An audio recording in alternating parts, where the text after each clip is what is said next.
We have a dream to sail around the world, and since we have just got out of the boatyard and back into the water, tonight we are anchoring for the very first time on our boat. For us to be able to follow our dream, we need to feel safe and confident. Little did we know that anchoring would be so hard. We faced jammed sails, being on the helm for the first time, broken boat hooks and much more. So can we do this? Can we overcome these challenges, learn how to anchor so that we are one step closer to getting out into the world? Welcome to Sailing Solace. We are a family of 4. I'm Kelly, this is Chris, and these two are Olivia and Orla. We are preparing ourselves in our new to us boat to set sail, and we can't wait to share it all with you.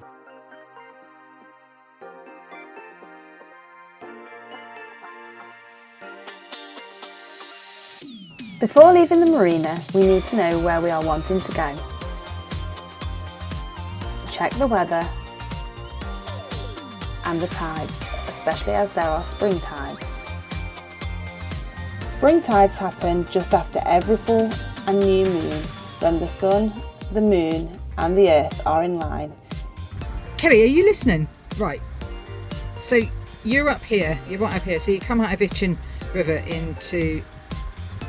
down the main river into Southampton Water, and you cut across over to Cowes. Well, no, don't cut across there, because that's where they play, that's where Bramble Bank is, and where they play the cricket. You'll hit the bottom if you go across there. But anyway, so once you get to Cowes, you just come around the corner here, and this is Thorness Bay. And it's a lovely little anchorage, and you can actually take the dinghy over to shore. Not that I would suggest anybody in your family gets in your dinghy and goes ashore, because you're likely to go through the bottom. But yeah, this is quite nice because it's got, you know, a couple of shops there and a beach there. The kids would love it. You could be really adventurous and go over to Bewley. So that's kind of around and up here. We've never been there, but only by car. But anyway, but I would suggest here. We decided to stay at Thorness Bay on the Isle of Wight, but little did we know that plans would change. So Chris and I bought the boat a year ago, and while Chris has gone through a day skipper course, this is only our 4th time going out, and previous experiences include crashing a boat in a marina, getting stuck in the middle of the races and grounding the boat on a previous charter. So as you can see, we need some help. Meet Rachel and Graham. Graham has heaps of experience, and it also gives Rachel a chance to see what life will be like once their boat is finally in the water also. The last thing we need to sort before we can leave is the food. Our gas cooker on board works inconsistently. We tested it before leaving, but we were not sure if it would work when we arrived. We did think about boiling water in advance, but we decided to hope for the best.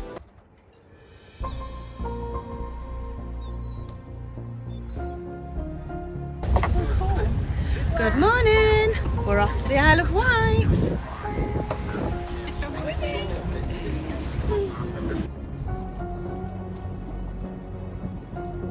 With Chris at the helm, I'm feeling pretty comfortable, but there is one thing that terrifies me: getting under the bridge. I know that our boat will fit, we have been under it a few times now, but the thought of our mast hitting the bridge makes me feel nervous because of the damage it could cause. For us to be able to set sail, one of the things I need to be more confident with is helming. There are so many things I need to know, like where to go when there's another boat nearby, jibing and tacking when the wind isn't in the right place. There is so much to pay attention to, and I am learning all of this, and while this is all happening, there are the 2 girls also. Luckily, I had good guidance with Chris and Graham.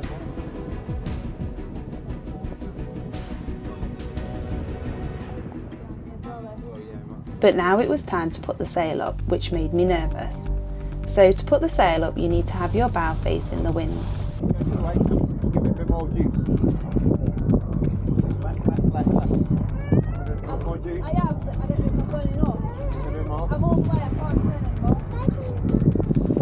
The wind was low and I couldn't get the boat to stay where it needed to be due to the current. The reefing lines were tangled and the sail wouldn't go up. We were also now facing the wrong way to where we was heading and was also going into the channel where the ferries are. Where's that boy? That's far away. Still go. All of this happening at once, I was starting to feel quite anxious now.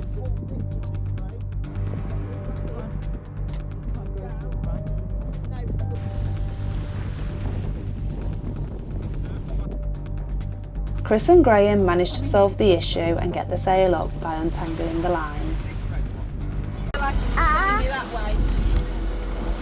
So you could. Because obviously we want to go that way. Yeah, so you're gonna have to. That's the headland we want. I would jibe. What, am I doing that myself? Or? Yeah.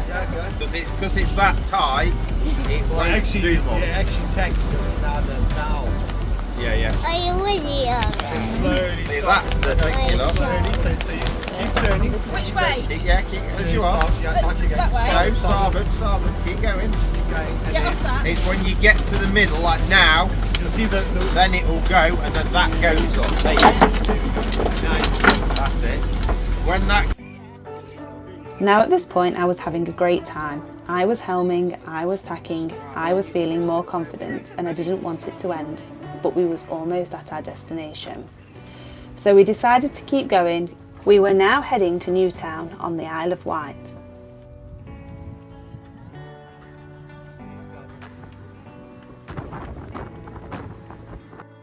The only issue we might face is that Newtown is only a small place and is very busy. Now we had arrived, it was time to anchor. Graham is on the helm, Chris goes up to the bow to set up the anchor ball, and I'm ready to drop the anchor. As I start to drop the anchor, Chris notices that the anchor ball line wasn't attached in the right place, so I had to bring the anchor back up.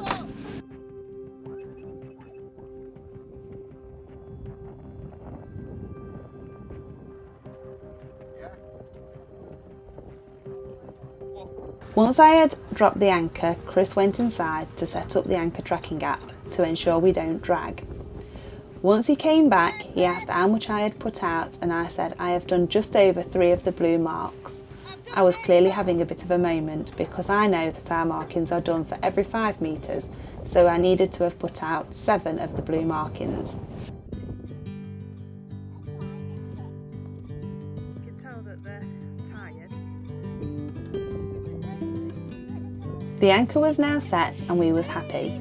We were ready to relax and really wanted to indulge in our accomplishment because the next morning we knew we had to head off and little did we know tomorrow would bring new challenges.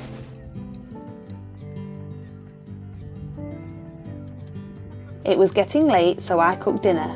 Thankfully the gas cooker was working and we just chatted and watched the world go by.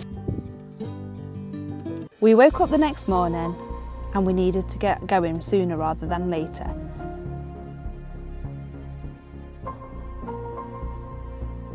But we had time for some breakfast and one last look at the beautiful view from the boat.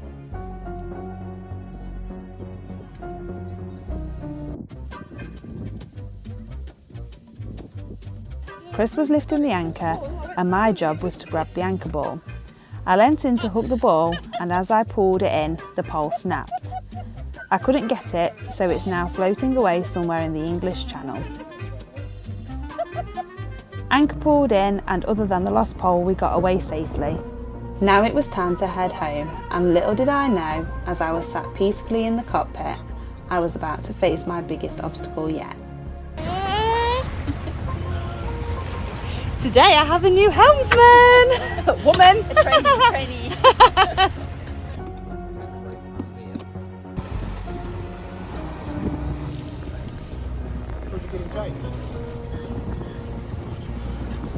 As we was approaching the river where our marina is, I took the helm so that Chris and Graham could drop the sail, or so I thought. Now it was time to pull into the berth, and the guys insisted I pull her in. So you remember that I hit someone's boat the last time I pulled in? Well, now my heart was pumping.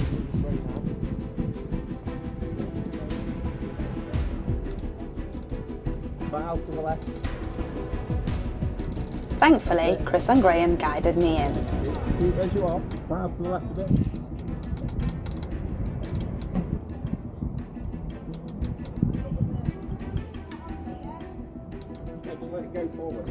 We got in safely, we was happy, we did it. We anchored, I berthed.